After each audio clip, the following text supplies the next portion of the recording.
ถือว่าคืบหน้าไปหลายแล้วพี่น้องแหละพอดีฟ้าฝนมันตกถุงมือเลยเอามือบ่ว่างไม่ได้ไปซักเข้าหน่อยหนึ่งเด้อากาศดีเนาะอันนี้คือได้ทีดานึ่งเข้าหวานนี่เนาะก็พากันไปเอาอีสังนี่ได้อีสังมามังนัดนี่ตัวนี้ก็สุกตัวนี้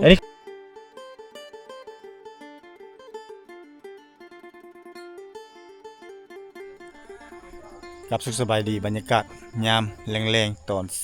14 นาฬิกา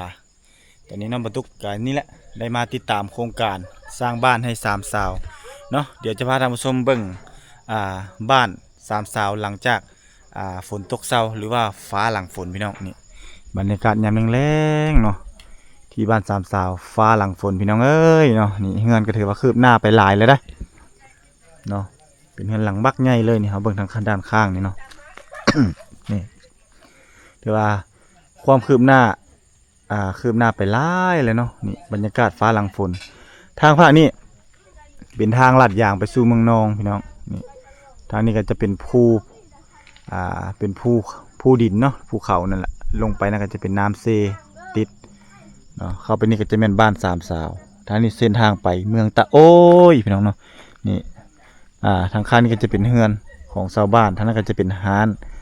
เป็นเฮือนของเขาเจ้านี่แหละติดแคมทางเลยห่างไปประมาณ1 กิโลเมตรเนาะก็จะมีบ้านคนนี่ใกล้ๆนี่เป็นบ้านแล้วก็เจ้าก็เริ่มขยายออกมาอยู่ทางใหญ่ทางยางแล้วพี่น้องเอ้ยนี่แหละบรรยากาศยามแรงๆเนาะที่บ้าน3สาวไกลไปไกลมาโอ้เหมาะเจาะเหมาะสมมื้อนี้เนาะถือว่าคืบหน้าไปหลายแล้วพี่น้อง ถือว่าเริ่มคืบหน้าไปหลายเติบแล้วแต่ถ้าเฮาต่อเติมเนาะต่อเติมก็คือต่อมุกออกมาทางด้านหน้านี่จะงามเลยพี่น้องจะงามเข้าหุบเข้าห้างเลยเนาะอันนี้ยังบ่ทันได้ต่อมุกถ้าต่อมุกออกมาทางด้านหน้านี่โอเคเลยว่าสิมุงให้มันแล้วแต่ว่าสังกะสีน็อตมุงสังกะสีหมดบ่ต้องหากระซื้อมาใหม่แหละพอดีฟ้าฝนมันตกถุงมือเลยขึ้นหลังคาบ่ได้เพราะว่ามันเปียกมันมืดเนาะก็เลยว่าบางทีอาจจะเป็นมื้อเช้านี่อันนี้ก็ยังมีฝนยิบๆลงมาอยู่ฝนตกแห้งๆในทางนี้ได้เนาะ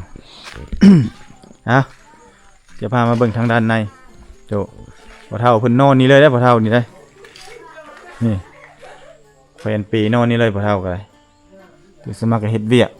สำหรับดินเนาะถือว่าแน่นแล้วพี่น้องแน่นเนื่องจากว่าตอนยังบ่ทันมุงหลังคาฝนตกทุกมื้อแล้วเฮ็ดให้ดินนี่มันแน่นเนาะบ่มีปัญหาเลยว่าสิว่าอะไรนะแน่นเต็มมาเลยได้ไม่มีปัญหาเนาะถือว่าโอเคเลยอันนี้เพิ่นสิต่อไฟนอนเฝ้าเครื่องเพราะว่าเครื่องของอยู่ในนี้ก็หลายเนาะพอเฒ่าเพิ่นสินอนนี่มื้อแรงก็นอนนี่เลยบ่นอนนี่เลยสบายเนาะบัดนี้เนาะเฝ้าเครื่องนอนเฝ้าเครื่องโอเคนี่โอเคมีคนเฝ้าเนาะนี่แหละออกไปนี่ก็ติดทางเนาะติดถนนพี่น้องก็ประมาณนี้ง่ายๆเนาะ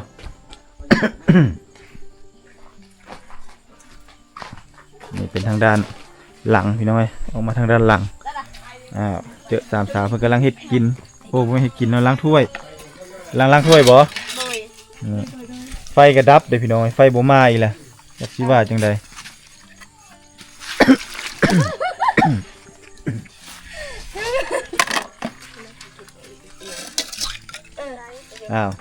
อันนี้ก็ต้องพากันล้างถ้วยพี่น้องเนาะล้างถ้วยก่อนนี่มาช่วยมึงธิดาสินึ่งข้าวแม่นบ่ทางนี้ล้างถ้วยพี่น้องล้างถ้วย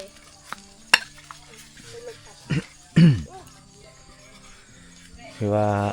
บ่มี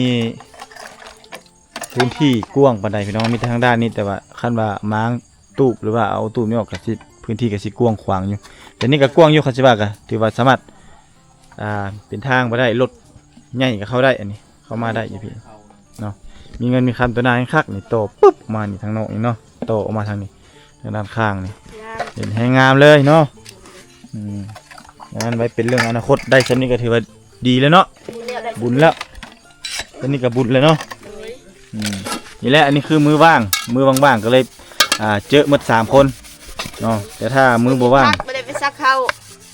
เรียกอยู่บ้านมีงานมีงานแล้วมันพักบนบ้านโดยบ่ได้ไปไสบ้านทุกคนก็พักเบิดบ้านนั่นแหละบ้านเลยครับบ้านพักเลยแต่เฮ็ดเฮือนแล้วนี่อันนั้นแล้วบ่ อัน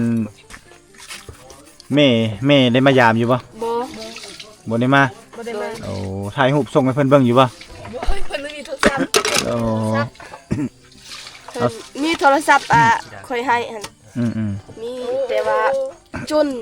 ลูก โอ้ลูกเอาไป โดยลูกเบิ่งลูก ย่านว่าอันโคส่งให้ลูกนั่นเบิ่ง บ่มีบ่ได้ ลิ้นบ่ได้ มีเพจเรา มีเฟซโอ้บ่เป็นหยังคือว่าผู้แลบัดแล้วผู้แล เบอร์โทร บัดแล้วผู้แลจัง สังสิ ให้ มา เพิ่นมาเบิ่ง นะ เนาะให้เพิ่นลุ้นนี่เพิ่นจินตนาการไปก่อนเนาะ โดยให้เพิ่นตกใจเลย ให้เพิ่นตกใจเนาะได้เงินงามสิบ่อยากมาอยู่นํลูกบ่เนาะ พาแม่มาอยู่นำ คือคันมาเทื่อนึงคือสิแม่นเป็นทิศพุ่นแหละเนาะนี่แหละเพิ่นก็อาศัยมาเฮ็ดเวียกเฮ็ดงานช่วยตามไอ้น้องผสมอันนั้นนั่นแหละสมเพิ่นดุเพิ่นมั่นพี่น้องเอ้ยจึงมีมื้อนี้เนาะ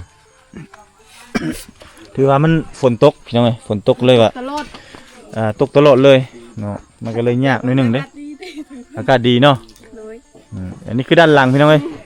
หมอกำลังมา อันนี้คือด้านหลัง เดี๋ยวมาเบิ่งเฮือนทางด้านหลังอันนี้โอ้อันเด้รถเขาเจ้าขี่กายมากเขาเจ้าก็จะมาโจดตามทางเนาะยากบ่ยากแถวนี้มันคักแล้วนี่คันเฮานี่อันนี้คือทางด้านหลัง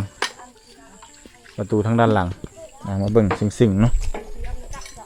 ย่างมาสวนมันเขาเจ้าพี่น้องนี่เขาแนมไปเขาก็จะโซดทางด้านหน้าเลยเนาะอันนี้คือประตูด้านหลังของสามสาวพี่น้องเงินของสามสาวเสียดายแต่ดินพื้นที่มันบกกว้างปานใด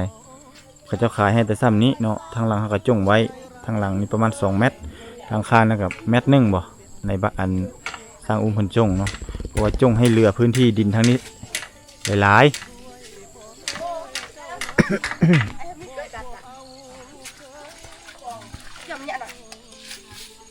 คือบ่ตั้งอยู่ลุ่มไปมันบ่สูงโพดบ่ ให้ลมมันเข้า ให้ลมมันเข้า มัน มันลุ มันลุกเบิด มีแต่มื้ออื่นไปจึงซื้อมาใหม่ เตาแตกหมดแล้ว เตาแตกหมดแล้ว โดยเบิ่งนี่ อืม ออกเพราะว่ามีคนตกอยู่ ฝนตกมันบ่ได้เอาเข้าเบิ่งแต่มันจัง เข้าแล้วเอาเข้าแล้วยกแต่มัน ยกแล้วมันลุเคลื่อนไหวพุ่นเนาะเคลื่อนไหวไป ไอ้เสียงว่าเขาบ่ให้เอายก เออ ตั้งอยู่ใส่ก็ตั้งอยู่หั่นแหละแต่เฮาจำเป็นแม่นบ่ไอ้ตั้งใส่นั่น ก็สิประมาณนั้นละ เตะนี่ลูกไหนใส่ นะทีมงานมาครบแล้ว1เข้าลายได้บัดนี้ได้ได้1เข้าลาย ล้างถ้วยชอบเอาที ก็สิเปื้อนๆนิดนึงเนื่องจากว่ามันฝนตกพี่น้องเอ้ยฝนตกก็เปื้อน เอากระตาเอา เตานี่เริ่มรู้แล้วเนาะเตาบูฮานแล้วเนาะ เตาโบราณ เตาโบราณนี่ เตาโบราณเตาโบราณ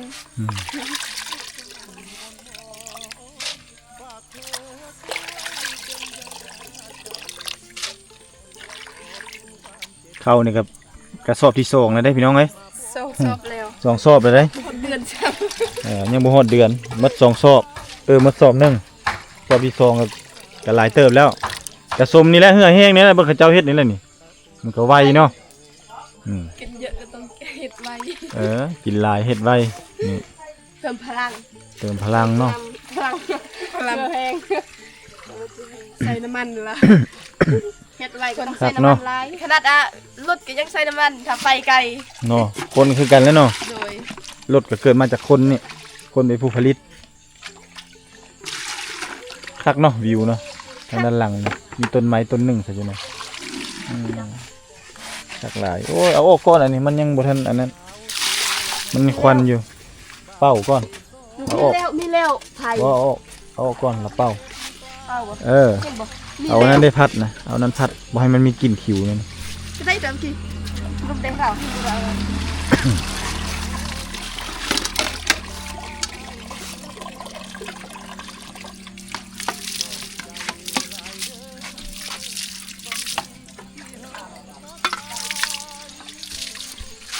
ยังเนาะโอ้บ่ไหวดอกเอาเฮงนั่นต้องเอาฟาโม่พี่พัด บ่ไหว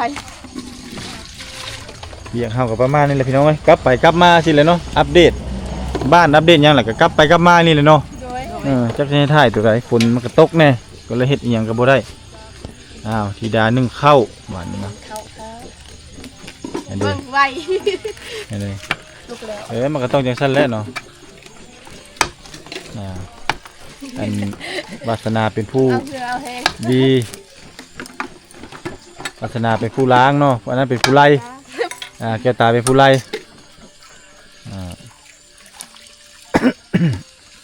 สร้างเฮามันนี่ก็พักแล้วพี่น้องเอ้ยเพราะว่าเฮ็ดเวียกบ่ได้ฝนตกเนาะแต่มื้ออื่นเพิ่นสิเริ่มใหม่ก็ถือว่าไวเนาะ ไว จักมื้อละสร้างมานี่จักมื้อละสร้างเฮ็ดนี่ 10ไปเลย สิปลายแล้วบ่ โดยสร้างมาแต่วันที่6 วันที่6บ่เจ้าชื่อเนาะ โดยวันที่5 ที่5บ่ ที่5 ที่5เดือน ที่ 5ปุ๊กวันนี้ที่6 6โดย ก็ และนี่เป็นที่21แล้ว 21เนาะ ตกอีบ่ ตกดีได้นี่แหละ นึ่งอยู่นั่นได้ อันนี้ก็ได้บ่เป็นหยังดอกมันบ่ได้ตกแฮงคือว่าเฮาก็มีหมู่อยู่เด้นี่ข้างๆเฮือนนี่เด้แล้วก็มีหมู่มีเพื่อนก็มีหมู่และไกลกันเนาะ โดย เพื่อน ชีวิตกันอีก เฮือนโดดๆแล้วก็บ่ไหว พ่อไว้ซ้ำนี่บ่ โอเค ลุกแล้ว มันลุกเลยค้างได้บัดนี้ อดทนก่อนเด้อสร้างหิวแล้วบางเทื่อ สร้างหิวข้าวเนาะ โดย5โมงแล้ว 5 โมงแรงแล้วเพิ่นว่าสร้างหิวแล้วต้องอดต้องทนก่อน ไปหนึ่งตั้งแต่3โมงแต่ มันเข้าได้ โดย มันเข้า3 โมงแรงจะได้กินไวเนาะ แล้วสร้างหิวได้ หมดทีแล้วสร้างเมื่อยเนาะออกกำลังกายพลังเผาผลาญพลังงานหลายก็เมื่อยโ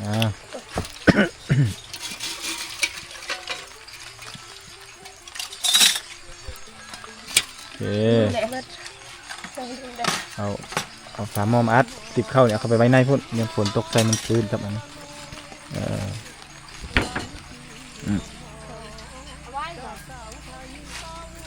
มื้อนี้บ่ได้เฮ็ดหยังเนาะสร้างเนาะ สบาย พักตอนแรกนี่ มัดแรงบ่ได้ให้เบียก พักโพนก่อนเนาะ พอยาว ฝนตกพี่น้องเอ้ยต้องพักโพนก็สิประมาณนี้แหละพี่น้อง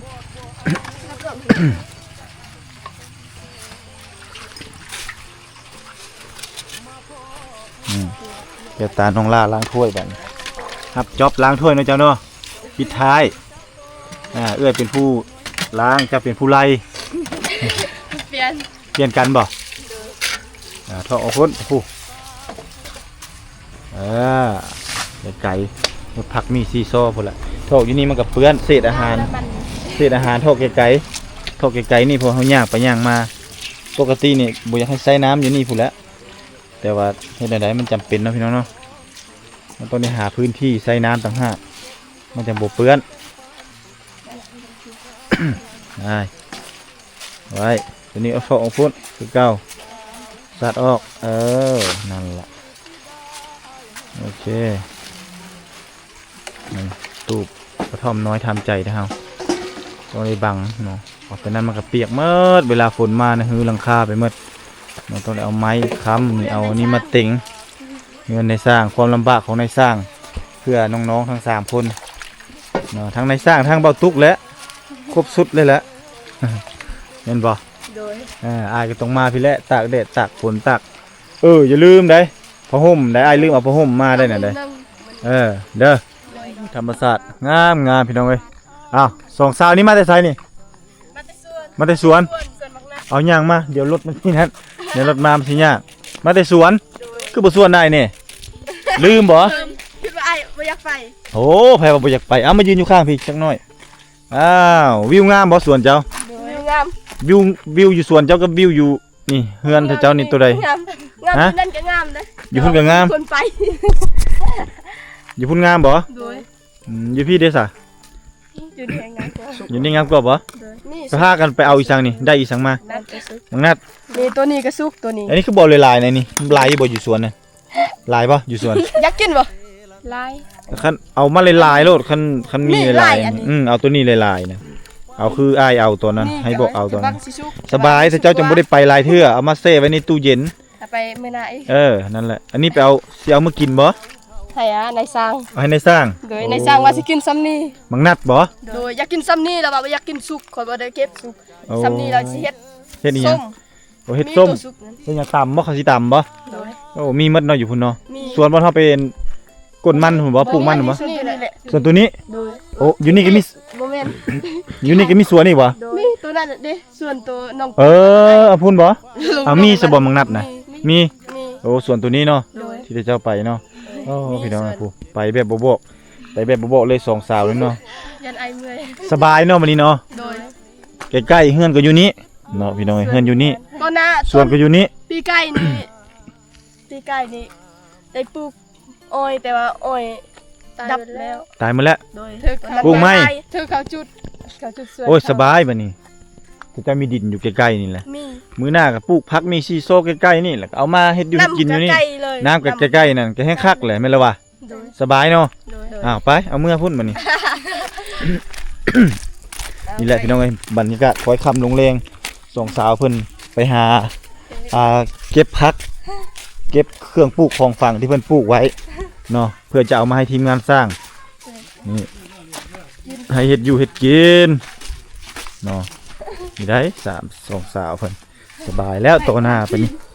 อยู่พี่มันสบายอยู่พี่มันไก่คนเนาะมันบ่ต้องวุ่นวายอยู่พี่อยู่พุ่นวุ่นวายใส่สมอง สวัสดี เนี่ย ไม่ทราบว่าสวัสดีครับ ปลาตัวเป็นตาเสะแท้นี่เฮ็ดได้นี่สิปิ้งป่นบ่หรือว่าเฮ็ดได้ พี่กินซื้อนี่เลย ปิ้งแล้วก็กินกับเนาะตัวพี่น้องเป็นตาเสะบรินายสร้างเฮ็ดนี่เนาะ เสียบทุกอย่างแต่ในสางกับเป็นตาเสียบอยู่แล้ว พูนอันนี้สิเฮ็ดหยังกินอันนี้ลาบแม่นบ่ ลาบ อ้าว เอาอ่ะ นี่ ลาบ สิ ส ลาบ เนื้อกินนี่ ลาบทางเหนือบ่ แม่นแล้ว อ้าวมาลองเบิ่งพี่น้องเนาะลาบของมัน เจ้าว่าสิกิน เบ้าซ้ำเหนือ เอาตัวสุกไล่ แขวงหัวพันพี่น้องเนาะนี่สามสาวเพิ่นก็มานึ่งข้าวล้างถ้วย มากินข้าวกินน้ำนํชุมเฮานี่ก็จังเมื่อเนาะอันนี้คือความสามัคคีฮักเพลงกันระหว่างไอ้น้องเนาะพี่น้องเนาะนี่เราจึงใช้มื้อหน้าเอามาหลายๆเอาหลายๆสบายบ่ต้องถ้าเจ้าบ่ต้องไปหลายรอบมื้อหน้าซัวนายไปเด้อเขาสิไปให้อีกเด้อมีบ่มะเขือนะ มะเขือเที่ยง โอ้อึ้งกึ่งน่ะ อยู่เที่ยงนี่ โอ้มื้ออื่นเนาะ ที่ยง มื้ออื่นไปเอาเนาะ มะเขือย่าง ไปนี่ได้บ่ มะเขือโดยย่างทางนี้ใกล้ ทางนี้เลย กว่า มื้ออื่นมื้อบ่มื้ออื่นจะบ่ว่างเนาะมื้ออื่นเนาะ มีแต่ธิดาวาง โอ้ไป มื้อนี้แห่งบรรยากาศดี บรรยากาศดีบ่ โดยเย็น โอ้เย็นคักเนาะ บรรยากาศดี ย่างไปบ่สร้างอุ้มไป ไป ไปบ่ เลยไป ไปเอามะเขือเนาะ มะเขือหลายมะเขือ หลายเนาะมะเขือก็หลาย อย่าไปนะแบบจูน ถ้าเขาบ่ได้เก็บหลาย ฮะ ถ้าเขาบ่ได้ลักหลาย เขาบ่รักหลายเนาะ ขึ้นบ่ แต่เขาคือสิบ่รักติเนาะ บ่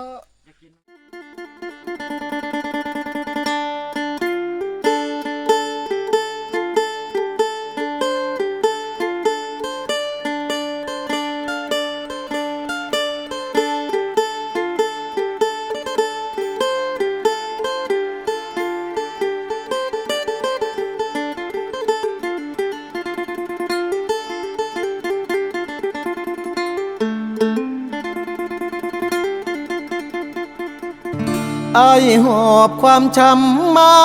เซละโนหลายปีหม่นหมองจากสาวไทยเศร้าใจรำพันถ้านับเป็นเหตุเฮ็ดให้เฮาต้องพลาดจากกัน ด้วยพ่อแม่เจ้านั้น บอกบ่เอาลูกเคยคนจน มาพ่อผู้สาวชนเผ่าตะโอยเจ้าเอิ้นจะโดยง่อยเด้อชื่นใจเหลือล้น เธอชื่อธิดาสาวชนเผ่าตะโอยหน้ามนหอยยิ้มจิ้มใจอ้ายล้นเหมือนนิมนต์มาจนละเมอสาวเซละนองบ่าวไทยสองใจพันผูก ความเจ็บกลายเป็นความสุขหากันแต่วันแรกเจอสาวเผ่าตะโอยชื่อธิดาอายหาเจ้าเด้อขอบใจหลายเด้อคนดีที่หาพักอายขอฝากชีวิตไว้เสละนอทุกความหม่นหมองฝากเธอช่วยเป็นยาใจขอบคุณความเจ็บที่นำพามาพบสามวัยจากนี้ทั้งชีวิตอายมอบให้เจ้าสาวงามตะโอ